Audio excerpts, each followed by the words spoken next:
Should I assume that's the 4 to 5 seconds? Yes. Perfect. All right. Hey, everybody. This is Andrea Benson and Alvaro de Almeida from the Born to Play Futsal TV show, and welcome to the Barn Burner Network on ZINGOTV, channel 251. Please remember to download both the Barn Burner and ZINGOTV apps from their respective app stores for both iOS and Android devices, not devices, I don't know what that is. As you download the app, we would love it if you rated the app and left a comment. Both of the apps are free. ZINGOTV is also available on Google Chromecast, Amazon Fire, Fire TV sticks, Roku sticks, and all smart TVs made from 2016 onwards. Today's episode is brought to you by the Women in Youth Sports Leadership Summit. It's a virtual event that's happening on January 22nd, 23rd, 24th, 2021. You can learn more at womenInYouthSports.com.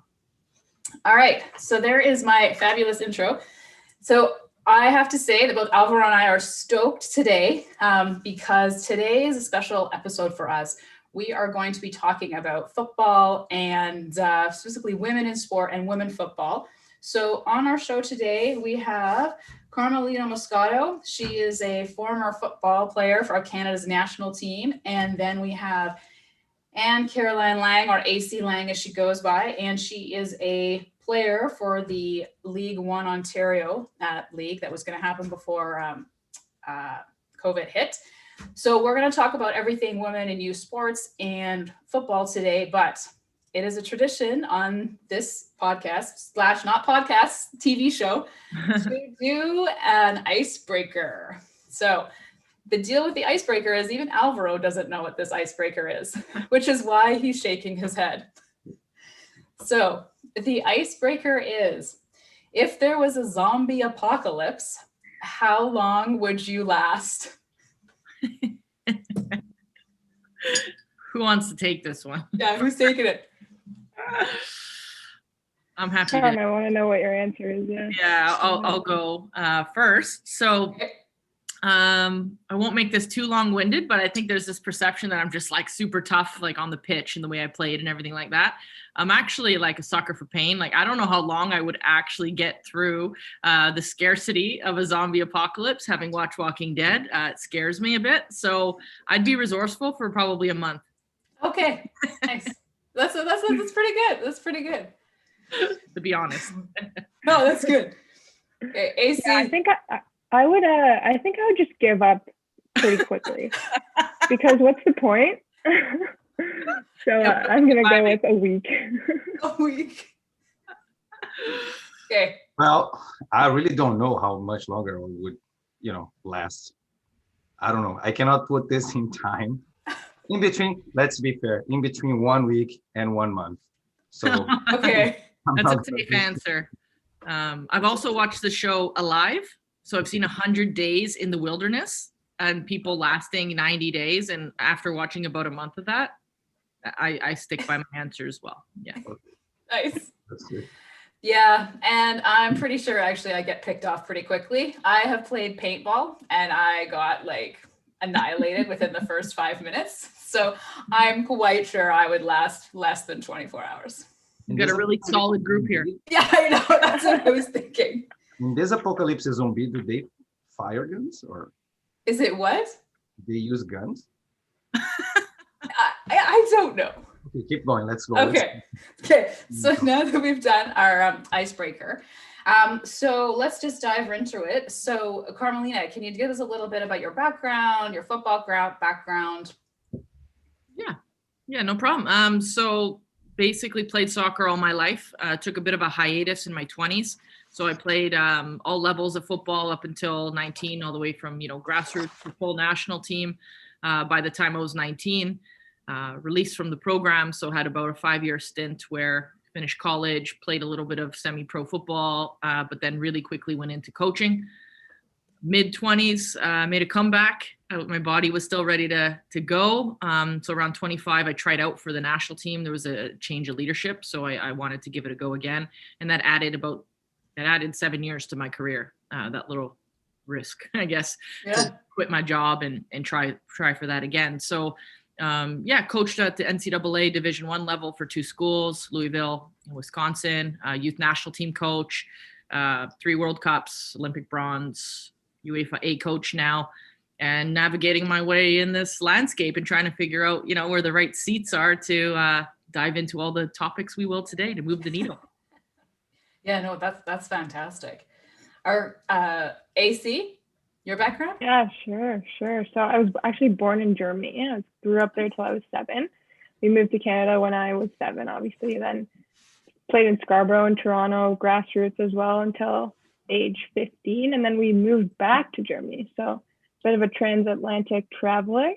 And there I actually had the opportunity to play in the German system, played in 1 year of youth soccer there with the Frankfurt team, and then actually got promoted to the women's side, which was really exciting at age 16, played there for 2 years. But then we came back again to Canada, and I had actually quit soccer for just to focus on school. And I started going to the University of Guelph.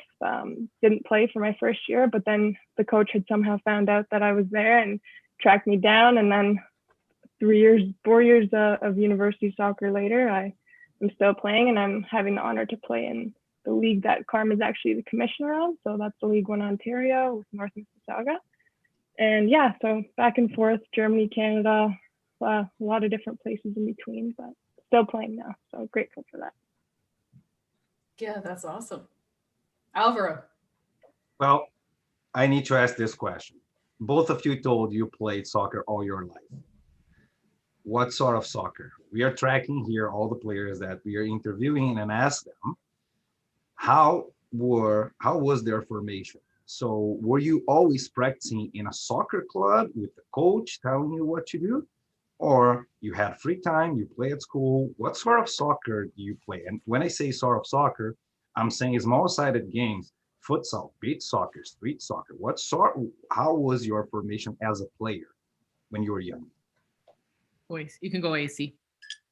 Oh, sure. So yeah, I guess I joined a club in Germany, like age 4 or 5. Then when we moved here, also a club, but I played with my brothers in the backyard. So I don't know if you're counting backyard soccer as a part of the journey there. I think it was pretty formative. And then there's also school soccer in Canada, right? So I definitely played on the school teams when I was here. And then obviously in my university career was also part of a school soccer team. Mm-hmm. Yeah, I mean, interestingly enough, soccer here. I get your question, Alvaro, because I think it's across the world, it's different how we develop players. It's organized football here. So since the age of 4, signed up for Dixie Soccer Club, running around like little bumblebees and having a good time. And then when you think about all the extras, I think where I had organized soccer, I had the street hockey and the street football, like American football, and playing baseball, learning, hand-eye coordination, like a very alive and well childhood. So I think a lot of my physical literacy came from stuff I didn't think about, hopping fences and whatever. So I did all that. And I would say my second love is basketball, like for sure. Had I been better at that sport, I might have even pursued dual athlete status in college or university. So I would say basketball was a great complement. And I played that in high school, again, not at a high level or anything, but I really enjoyed it. And I would say throughout my time, I see the value in street soccer, just picking up a ball and playing, and, pickup was a big part of my college experience, believe it or not, in the off season, because we had so many rules, things we couldn't do. We would just be like, you just want to go play 2v2, like just keep it simple. So I would say that was a big part of my enjoyment and probably continuation of the sport as well, just being able to pick it up and go. Yeah, Okay, go ahead. Sorry, please. My second sport was hockey, ice hockey. So I played ice hockey till like 17 at a competitive level. Very cool. That's nice. Which for me, I still trying to understand hockey. I'm sorry about that. I'm unable to this hockey. We don't have, especially ice hockey in Brazil.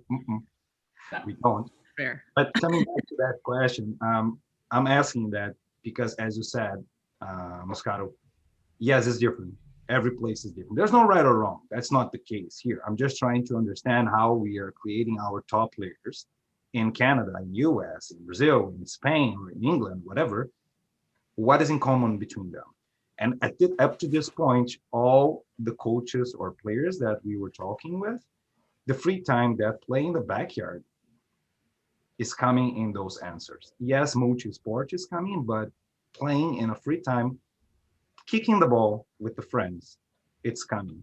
And the nice thing is, I was watching late, I know, The Last Dance, Michael Jordan, and when he was getting ready to come back, he was practicing and he was playing pickup games every night, according to the show. So to get ready for that second part of his career, which is amazing. See that an adult guy is playing pickup games free time with his friends to get better. I'm gonna let you guys take this from now. I'm gonna step back. Girls, come on. Thank you. AC, would you like to go or I can go? It doesn't matter. About that comment about the backyard and playing in free time, for sure. I think that has a really big part to do with it, and it really shows how much you love the game. I think the people that go and they play and then they go home and they never touch the ball, they're not going to play later on. They just don't love it that extra amount. So yeah, I think there's something there with the top players who really love it and pursue it in their extra time.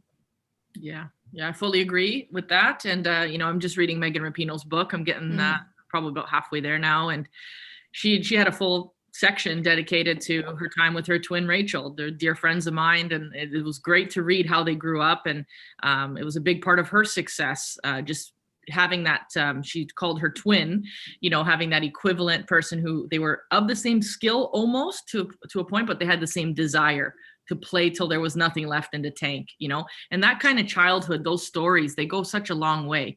And even when you talk to coaches at the highest level, like Bielsa, a lot of what he talks about is structure ruins creativity. Framework is different. Framework, there could be creativity within a framework, but like you can't have it too crazy. But when the way he coaches, he likes to allow a lot of creative freedom and more principle-based coaching. So I think that the highest level, if somebody at the highest level has been at the utmost success is saying that, I think it can inform how we work and train, the kids at the grassroots level. If the first thing a grassroots kid is doing when they arrive at the pitch is a line drill, we've got it wrong. They have to be able to play, pick up, maybe teach them in the middle, but then let them play again, because success for a grassroots kid is coming back, that they actually come back to the session. That's success, and they have fun. So I've learned a lot of things along the way. And I would say without even knowing, we did a lot of that anyway. And I guess the last thing I'll say, because I have a lot to say as usual, the last thing I'll say is I really think parents' involvement, or the lack thereof, and making the decision, the kid's decision to want to go and play. So like AC said, they're not forcing the kid to go to practice or to wake up and do the extra. Like the more you can cultivate that it's the kid's journey, the more successful that kid's going to be. That's something I'm learning.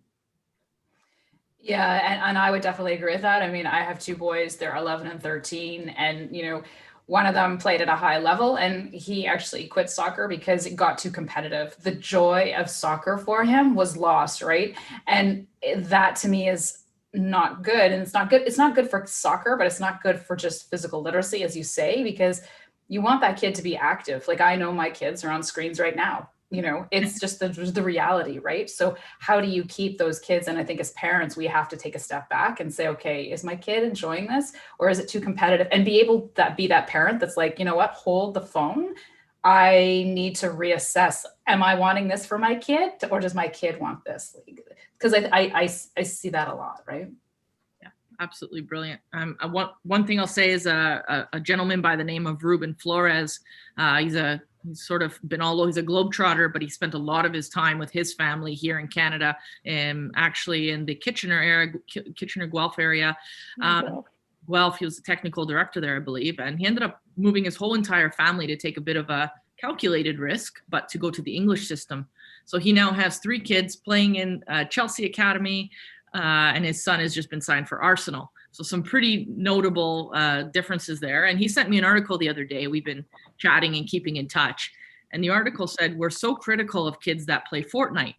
The article, it went on a little bit of a rant about Fortnite and how much we feel that's such a waste of the kids' time.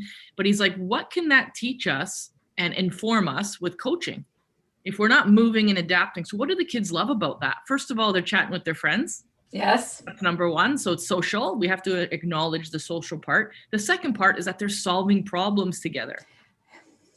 So By themselves. What's that? By themselves. Yeah. You don't need an adult to say where to go, what to do, why and when and why and whatever. Yeah. So what can we learn from that? Well, generations change, and this generation wants to be hands-on and they want to be part of the solution. So that can really help coaches who have been coaching for 30, 40 years to learn and adapt and say, what does the actual kid in front of me or player in front of me need? Yeah, I would definitely agree with that. And I think that also comes back to the creativity aspect of it. You don't want, as you mentioned, you don't want kids learning a system. Part of why Brazilians have so many amazing players, right, is because they have creativity. The creativity is there, right? They're allowed. They don't have to formalize. They don't have to play a certain way. And I think we sometimes, as parents, we limit that. Like, oh no, you got to do all these drills. Yeah, but what if the kid's not kicking the ball correctly? Does it really make a difference? If they're shooting and they're having fun, the technical stuff will come. Let them develop, right? Mm-hmm. Yeah. So actually on that, so where do you see just sort of women playing soccer?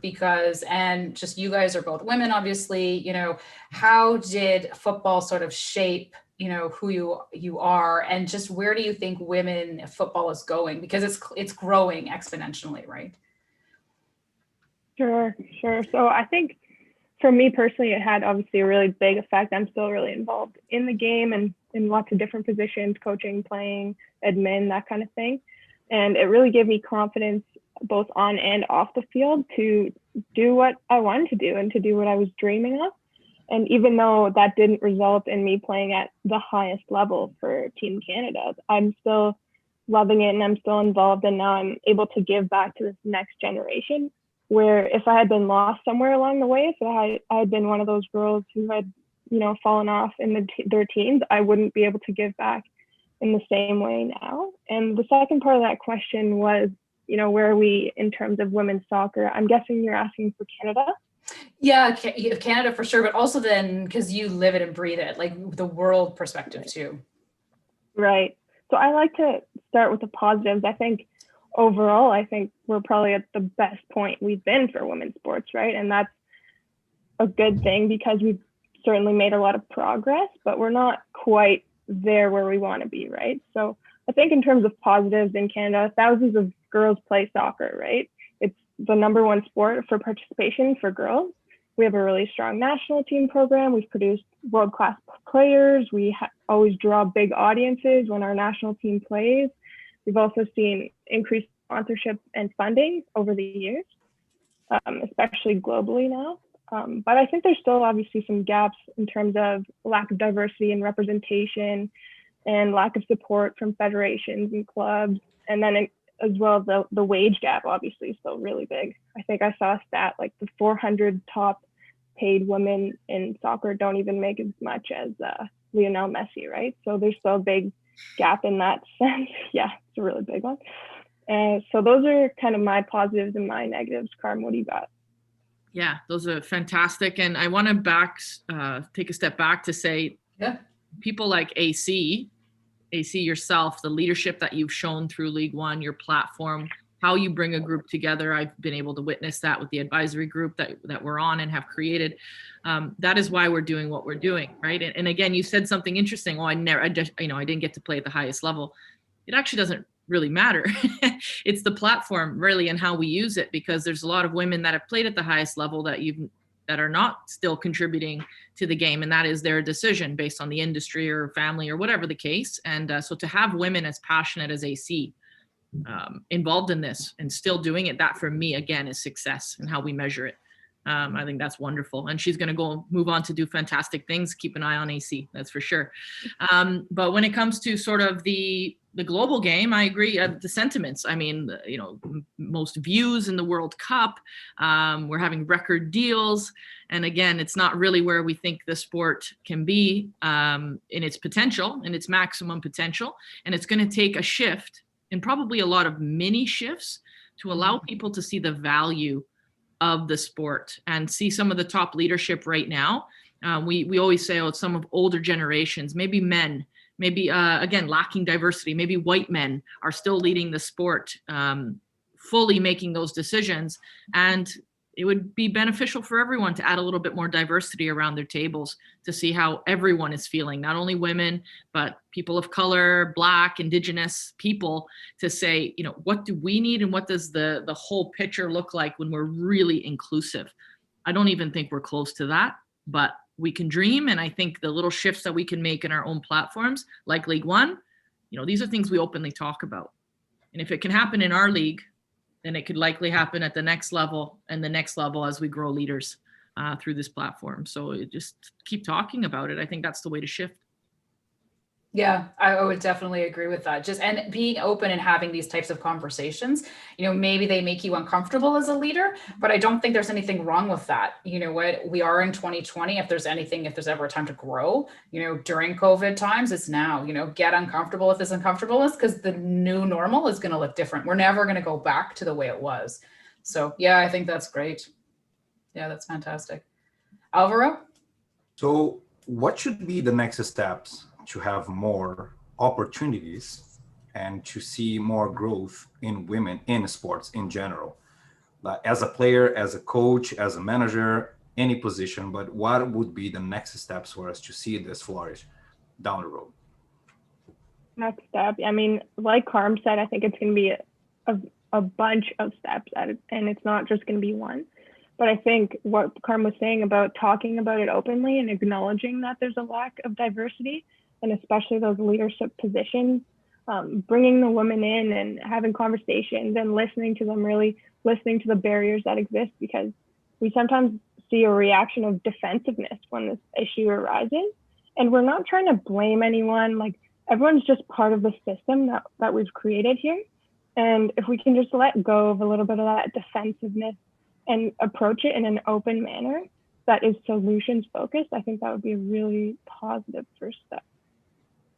Yeah, that's brilliantly said. It's wise as well. And that's what I've encountered, right? A lot of sort of, aren't we doing enough? Or what do you mean what I've done is not good enough? And, it's the ego, right? That is ignited sometimes in these situations. But when I look at the barriers, like we said, I think these solutions require targeted strategies. You can't have blanket strategies for increasing women's, roles and in participation numbers. You can't. So for example, we have the Elevate campaign that AC put together with the group, which is saying, okay, the amount of calls I've received for the lack of B licensed coaches in this province and country is astounding, because there's actually quotas and certain staff that require these coaches, but they're not there and they don't exist. So we targeted our strategy. We said, well, hold on a minute. We have 1 million amazing women in this league that, given the right opportunity, maybe with reduced barriers, cost in this case, we can get them their C license, which is the entry level. And then we can help foster them, get them hours on the grass when we return from COVID, get them hours on the grass. So that might spark an interest in the children's license, in the youth license, in the B, if they want to coach senior game. So get them in the door, right? Maybe all women's courses, being open to these unique and different opportunities. I've heard it all, oh, why? No, we should never do all women's, because that's not reality. They'll be coaching with men. So they have to learn how to do that. Well, hold on a minute. Like, get them in the door first in a safe environment where they can be, grow and understand what this is all about. And then they'll be integrated, right? So it's people open to unique solutions for unique problems. I think that's really what it's going to take. And I guess the last thing I'll say is do this on the grassroots level with all the licensing we have in this country. I think it should be part and parcel of our requirements. And then at the very top end, give them something to dream about. You have to have the sandwich. You can't just have all this mentorship at the bottom, which I'm going to start to call it femtorship, because, you know, it's a male word. And it's a very interesting, I did the root of that word, mentorship. It's very interesting. So there should be that at the bottom. And then at the top, you have to create the dream, which we're sort of lacking as well. So it's a sandwich solution to a very complicated problem. Yeah, so that's super interesting. So Alvaro and I, sorry, Alvaro, I'm jumping in. Alvaro and I have backgrounds in community soccer clubs. And it's interesting because, so I was always the team manager. The coaches were 95% of the time men. Granted, okay, I play for a boys club. It's because my kids are boys. But it's interesting because you talk about grassroots, but then how do you, women, so I don't know how to explain this, but how do you get women more interested in coaching? Because we might not know about soccer, or we're more comfortable doing the administrative roles, right? Because it's not our shtick. And I'm not saying that's right or wrong. It's just, so how do you, from a grassroots perspective, how do you get more women, or how do you get more moms, for example, like me, involved in coaching? Because it's kind of scary. I mean, I've learned everything I know about futsal through Alvaro, but if it wasn't for him, I'd be like, I don't know what I'm doing, because you're not exposed to it. Yeah, it's a good question. And in terms of the community and grassroots approach, we always ask women way too late to coach, because they've had their children, they're super busy, they're super stressed, they're always running around, and they're never really in a point where they feel comfortable to take a breath and maybe tackle this new thing that would be challenging for anyone, right? So I've witnessed this in my own life for sure, because the young women that I've played with, they, after they're done university, for example, they go and pursue their careers. They try to make some money. That's what they're forced to do or asked to do societally, right? And then whatever, 6-7 years later, once they've had their first kid, they come knocking like, oh, hey, you used to play, right? Can you come coach? And that's totally overwhelming for women. And then I've learned through working with my boss at Guelph Soccer, Sarah, actually, and she is putting together this program to kind of reduce some of those barriers for moms, such as, you know, childcare, or the lack of actually playing. So they're creating a women's league for just the moms there, and they're going to be creating a women-only coaching course, like Car mentioned. So there's a variety of strategies, but don't ask too late. That's the number one problem, I think. Yeah, brilliant. I love the unique solutions for the unique problems. I mean, I really agree with that. And I think, you know, even there's some programs that are of note, that are notable here, like North Toronto. So dear friend Billy Wilson, technical director there, similar to Sarah Orell doing that in Guelph. He grabs his OPDL players who have been part of the high performance system for, you know, 4 or 5 years.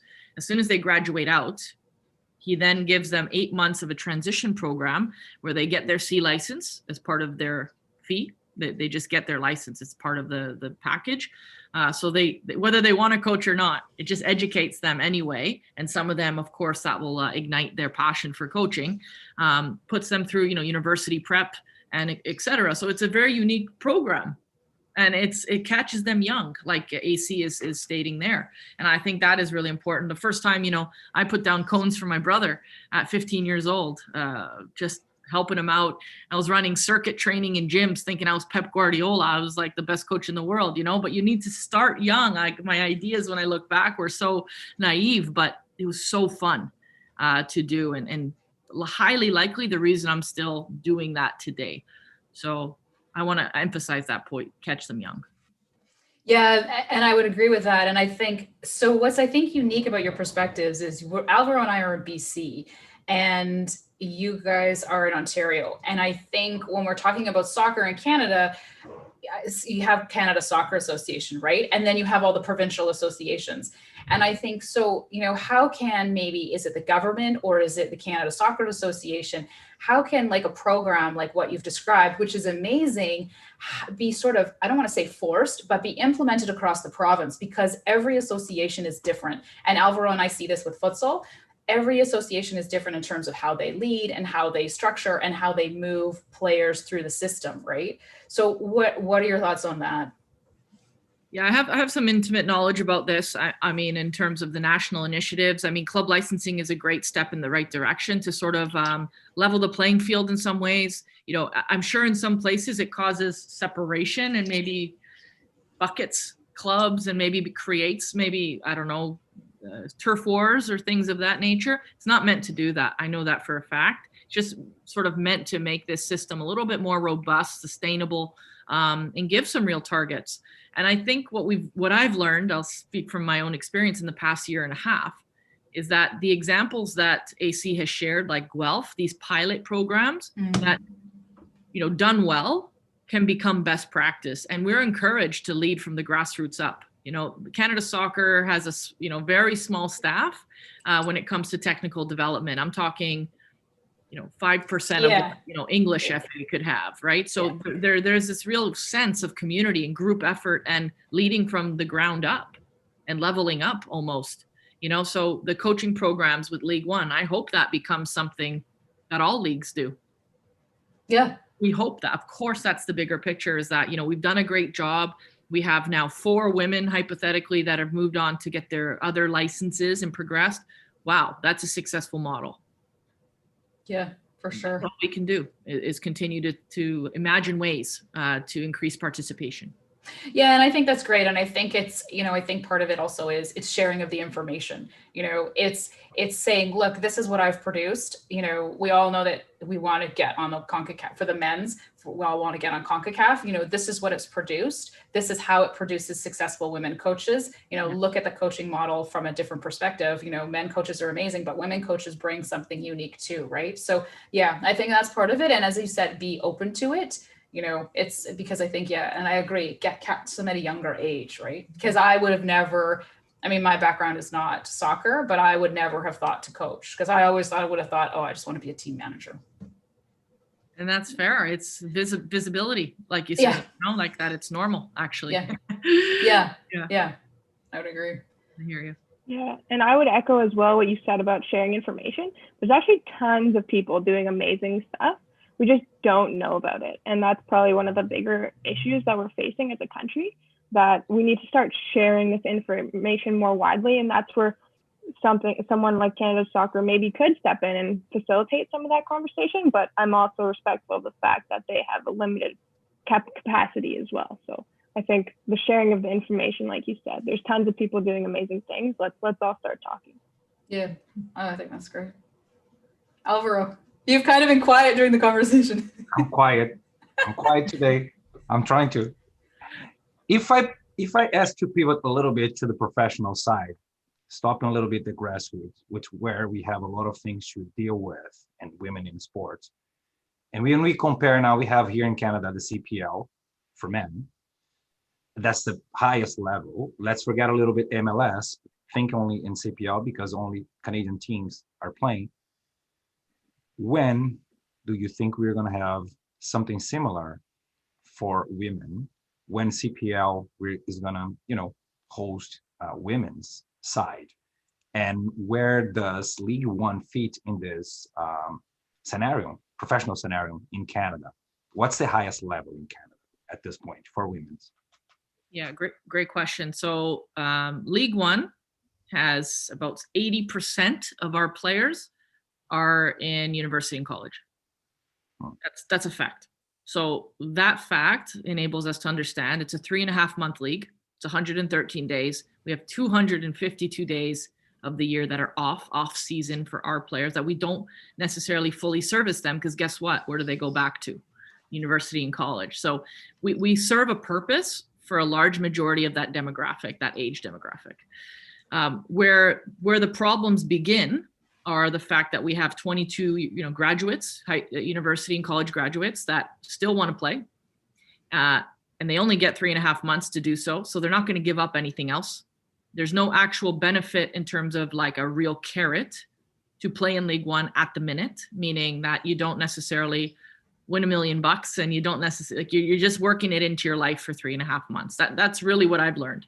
So for us, our job is to make sure that league is run professionally as humanly possible in terms of technical standards, operational standards, give these women the best experience they can. Then our next job, stage 2 of this strategy, has to be progression. So if we have 22-year-olds that and plus that are excellent players that just by circumstance don't have anywhere to go in Canada, I believe it's the league's job to help them progress out in navigating in a world that's confusing. Because when you go overseas, you don't know what the conditions are. You know, should I take this offer to go live in a house with 7 other women and get $200 a month? No, you shouldn't take that offer.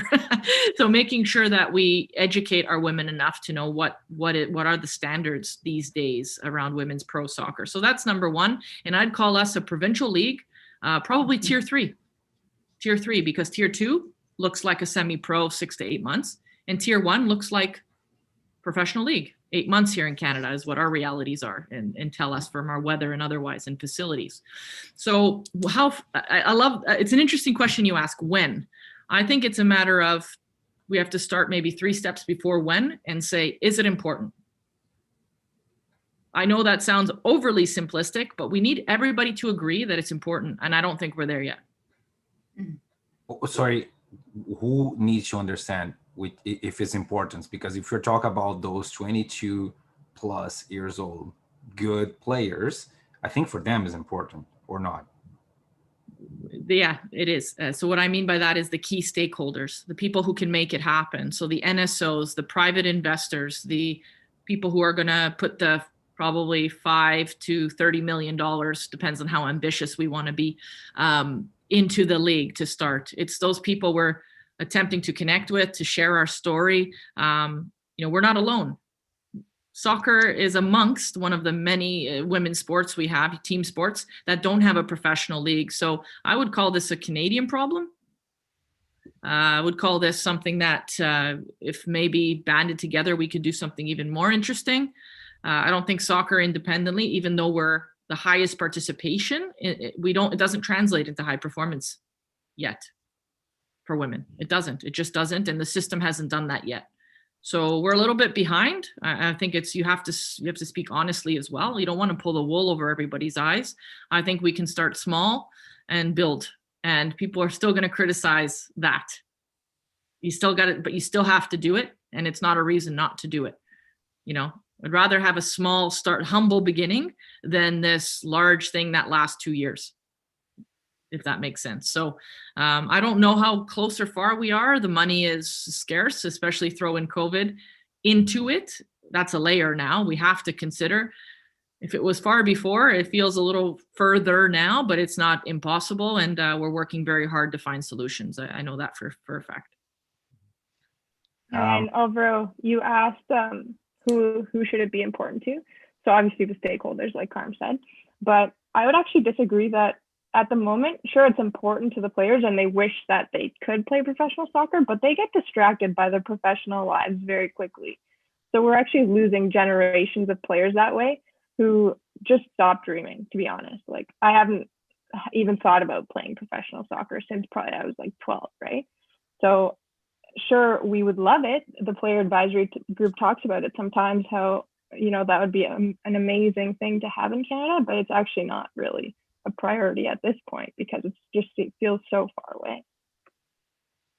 Maybe because, correct me if I'm wrong, moving to Canada, well, the level that I used to work in Brazil, just to give it a little bit of the context, I was working at a high level futsal and soccer down there. If I ask all the players that I used to work with, what do you want to be when you get old? They want to be professional futsal or soccer players, period. No other option.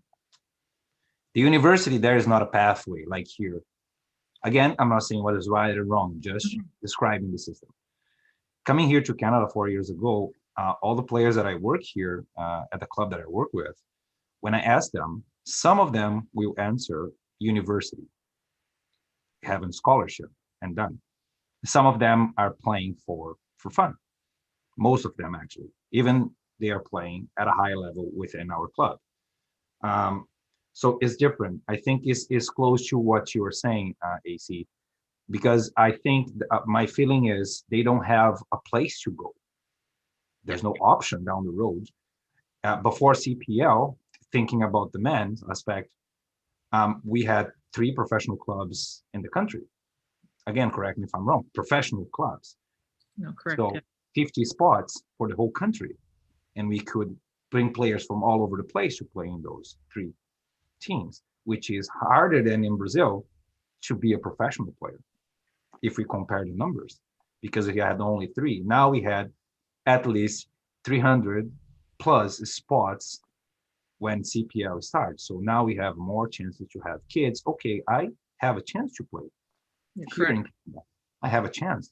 Maybe League One going that stage, stepping forward, maybe we're going to have girls and women's that, okay, I go to university, but now I have somewhere to go right after or in parallel at the same time. So I don't know if we had a league, we could have that dream and foster that dream. So girls and women could go, okay, now I have a place to go, not only abroad. That's the goal. Yeah. That has to be the goal. It is. Like I said, this league right now is the highest level we offer. It's not long enough, and we don't have a representation of all the best players based on the demographic we're servicing and how many generations we lose, like AC said. So right now it's a retention and progression strategy. The fact that university and college feels like an absolute home run, and that's the goal, is because that's the only tangible thing that has been proven. That's the only, progression that people can say, yeah, you know what, I spent 5 years in a youth program and I got a scholarship. Yes, I succeeded. But after that, to your point, the conversation stops. And that's sort of what we're working on, is building more layers and levels.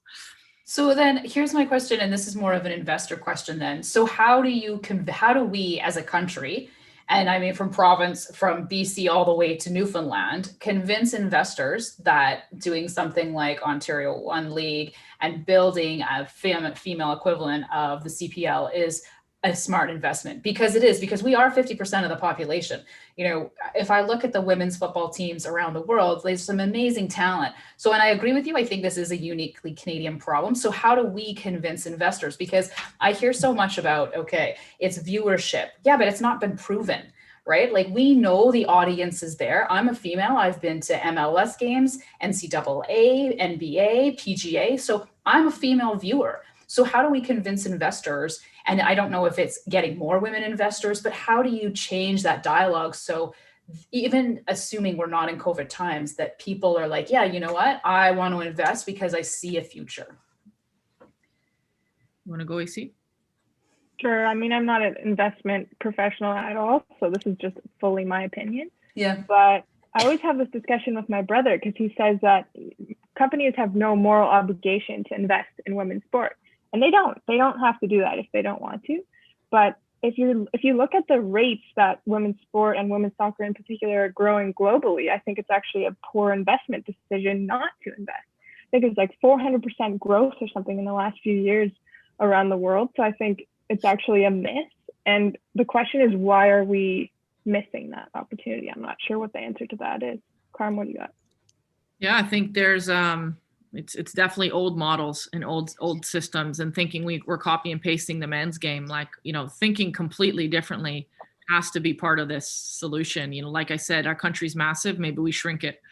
Maybe maybe we literally say it's between these two, 3 provinces. And like, again, we can get into the tactics and the how. Yeah. And that's what I've been doing for the last year, with my team, is making sure we're dreaming it up. Not like it's been done, like in a very different and unique way, to make it possible and affordable and sustainable, and all the things that every women's league is fighting for. I mean, even if you look at the NWSL, they have the #1 team in the world, and their numbers are very good, but they're not crazy numbers that show up every single week at a venue. So Why are we trying to still put butts in seats? Maybe it's broadcasting that we should pour all our attention into. As one of our dear connected friends here, Onkar Dillon, has said, maybe package it differently, and it can be a new product where we showcase it a little differently. And there is an audience, and we can't say they wouldn't watch, because we have no proof to your point of that. But we do know that 30,000 people show up every single time there's a chance. That's got to mean something. That's got to mean, people buying tickets for a home World Cup in 2015, when the team wasn't even as star-studded as it is now, has to mean something. So I think we can confidently say the women's brand is strong. I guess the biggest fear is that the candle burns out a bit, and we're going to have to reignite it when this new, the older generation, the Sinclairs, the Desiree Scotts, the Labbés, that they move on. And you have the core group now with Kadisha and Ashley and Janine and all of them that are they are the core. They're the absolute core of the team now. But what's next? I haven't heard a really strong answer to that. I haven't heard it yet, and maybe it's coming, and I hope it is. Okay, but does that concern you though? I feel like that concerns you because you don't know who's coming down the pipeline, right? Like, who is the next generation? I would agree. Like, what happens if we stop? It can't concern myself, yourself, AC, and Alvaro more than it concerns the leaders. Like, it can't concern us more than them. Like, we are all in this sort of together. I'm assuming they're concerned. They have, like, I don't know their depth chart and everything else. Yeah. I think we can confidently say on this call, as fans of the game, which I am now, I'm a fan as well, we are curious about the next steps, next generation, where they're going to come from, where they're going to sharpen their teeth every day in a daily training environment. Where's that happening? If it's not here, then what are we doing to make sure it is somewhere else safely and, super positively for our future here in Canada? So we'll be waiting on the edge of our seats to hear what's next for the next quadrennial. Yeah, that's true. Yeah. Oh, absolutely. Alvaro, anything? Just to give you one note, guys. Brazilian national team 3 weeks ago, for the first time in our history, if I'm not wrong, we have a designated kid for the women's team for the first time. Yes. Meaning the difficulties to make women succeed and give opportunities to women to play. I think this is a very good example. Brazilian national team, for the first time in history, is offering a kit for women. They are not using the men's anymore. They're having their own. So I think the difficulties, the challenges are all over the place. Of course, we're talking about Canada, but they are all over the place. Our best players in Brazil, they start playing with the boys and among boys, and because there was no girls. If I'm not wrong, AC, you start as 16, 17 years old when you play for an adult team. Am I wrong? On the women's team in Frankfurt, 16. And Moscato, you debuted on the national team when you were 17, something like this. Mm-hmm. Was the adult team? Yeah. The same story down there. So what I'm saying is there's no pathway. There's no U17, U18, U20, adult team. You don't have that pathway. You need to survive on the field. That's wrong, but that's the reality. So I think that fight that we are talking here to giving opportunity for women in sports, and not only sports represents life, in my opinion.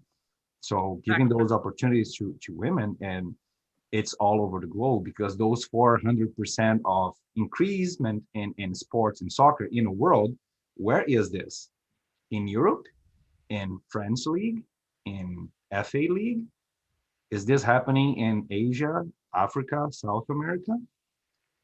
Not at the same I rate. don't think this is globally. This is locally, unfortunately, but is a start. But I think we have a lot of things to do to get that equality. Yeah. That's everybody deserves. All right, so I was just given the 5-minute notice, so we got 5 minutes left. So I'm going to ask both of you, what advice would you give for university students or young women who are playing soccer? And that's it. Mm-hmm. Yeah, I would say that you belong there. Don't leave. Stay there. And as well, demand what you deserve. Point out when there are inequities. Speak to the leaders that are currently in charge, and make sure that your voice is heard. That would be my advice. Yeah, I have to echo that. Stay in sport for as long as it makes sense for your life. But I know it's easy probably to leave the sport and choose the more secure option. So I would say a few things now, like, start young. This is more for the leaders around these young girls. Get them involved and letting them know what's possible. Have those conversations within your own environments. I think that's number one. Once you get to the university level, I like what AC said, connect with like-minded people. And I mean that in the way that people who have moved the needle, who are in your community, that are doing great things, even outside of your community. Like the ways to connect now are endless. So the amount of people that reach out to me just because I have been put as a figure for women's football in the last year is astounding. I mean, just people wanting to talk about the game. What should I do? Where's my next path? There's a lot there. And I would say the opportunities are only as great as you create them to be. So create your own thing. Don't wait for others to make your dreams possible. So stay in it, create your own reality. Yeah, that's fantastic. And then, okay, since we did talk about grassroots, what would you say to moms, like someone like me who, I've sat on the sidelines, I've been a team manager, what would you say to me if, how to encourage me to get into youth coaching? Because I do agree, like, more women that our cost barriers are broken down, like through the Elevate campaign, it does make a difference. So I would say to the mothers that are out there anyways with their sons and daughters and watching on putting all their time into their kids. Yeah. I would say connect with your technical directors, connect with people that can, express your interest in coaching, because sometimes it's the other way around. You need a tap on the shoulder to be like, oh, maybe that is me. Maybe I could do that. So if you even have a curiosity about it, I think connect with your technical leaders in your community, your GMs like Sarah Orell, people who can make these things happen, and tell them what you need. Yeah, because tell them what you need to be successful. It might be childcare. It might be suggesting that the field times are slightly adjusted so you can get there. Basically you can have your back-to-back training session so you can run a few around you. Yeah. But if you don't express it, they won't know. Yeah, I think that's great. Yeah. AC, you must have something. I would tell mothers that you definitely have the ability to be a leader. I don't know if you've lost it along the way, but it's definitely in you. And to just recognize the fact that if you do get into coaching, so many ripple effects will happen because you are there. So it's really important. That's what I would say. Yeah, that's awesome. All right. So on that note, I just got the 1 minute warning. So I'm going to wrap it up. I have my closing to do, which I still haven't mastered. But I did want to say from both Alvaro and I, thank you so much for talking to us today. This was an amazing conversation about women in football, and there's just so many opportunities out there for us. And I think, for me, the highlight is just got to go for it.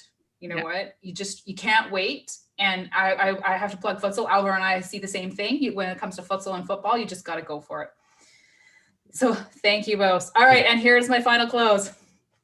The Barn Burner Show. This show can be heard on the Barn Burner Radio Network on its 122 platforms. Please check out barnburner.ca for all the news and programming. Barn Burner. Watch it, hear it, read it, download it, and live it. And thank you very much again, you guys.